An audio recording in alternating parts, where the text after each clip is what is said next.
আমরা দেখতে পাই ফাদার কারাসের মাকে একটি মেন্টাল হসপিটালে ভর্তি করানো হয়েছে। এই কারণে ফাদার কারাস খুবই চিন্তিত। মেন্টাল হসপিটালে গিয়ে ফাদার কারাসের মা অনেক দুঃখী ছিল। ফাদার কারাসের মা বেশ বৃদ্ধ ছিল।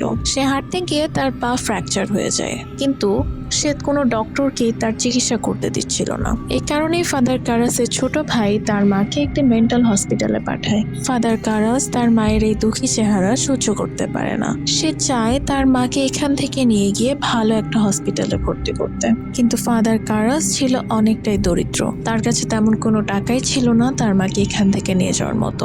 এভাবে কিছুদিন ভুগে ভুগে তার মা মারা যায়। এরপর বিষয়টি ফাদার কারাসকে অনেক দুঃখ দেয়। সে যন্ত্রণা পীড়ায় কষ্ট পেতে থাকে। বেশ কিছুদিন পরে ক্রিস তার বাড়িতে একটি পার্টির আয়োজন করে। পার্টিটি খুব সুন্দর মতোই চলছিল। নিমন্ত্রিত সব অতিথিরা এসেছিল। সবকিছু সুন্দর মতোই চলে যাচ্ছিল।